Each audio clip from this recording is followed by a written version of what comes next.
xenophobic attacks on Africans, not only Ghanaians, African citizens from many countries in South Africa is something that is really a big source of concern for the Commission. I was in South Africa a month ago. I met President Ramaphosa, and I met Minister Lamola. The official statement is that we condemn that. We do not support that.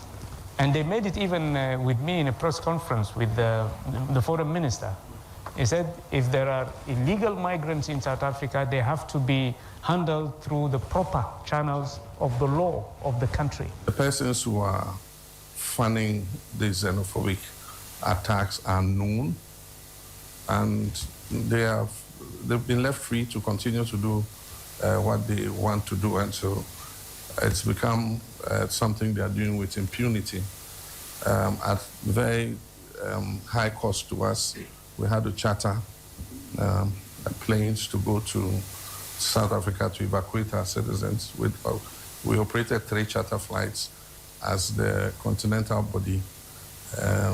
AU should take an interest in this issue because it has the potential to wreck everything that we have worked for: African solidarity, African integration, and all that. That was the President, John Dramani Mahama, speaking there. We'll take you back to our previous story where the NDC has suspended the constituency chairman for Ewutu East for 5 months following a petition filed by the area's Member of Parliament, Phyllis Na Koyo Okuno. Now, Otim Pabi is the NDC secretary for Ewutu East constituency, and he spoke to 3FM.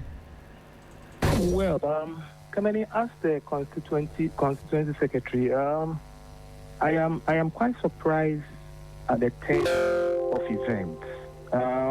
Simply because you would have expected that some adjudication processes would have been kicked in, that the entire constituency would have been aware, people involved would have been aware that there is a certain process going on. None of that was seen or was heard until this afternoon that we got the suspension letter. So it comes as a shock to most of us. That's NDC Secretary for Ewutu East constituency, Oting Pabi. Before we go, the Ministry of Education has approved a revised national curriculum that makes teaching Ghanaian languages compulsory from kindergarten through primary 3. The curriculum also makes it mandatory to teach Chinese in schools. Daniel Opoku has more. For decades, education stakeholders have debated the language of instruction at Ghana's basic education level. The differing views have continued to shape discussions on education policy and curriculum development. Following stakeholder engagements, the Ministry of Education tasked the National Council for Curriculum and Assessment, NACA, to review the basic school curriculum to better respond to the country's educational needs. The review has now been completed, introducing several reforms, including the compulsory use of Ghanaian languages as the medium of instruction from kindergarten to primary 3. The revised curriculum also recommends the introduction of additional foreign languages, including Chinese and French, to broaden students' global competency. The Director General of NACA, Professor Samuel Bequin, says the review is intended to strengthen foundational learning and prepare pupils for a more competitive global environment. It came out clearly that now Ghana's major trading partner is China. And so we felt that if we are to give opportunity, it's not compulsory, but an option.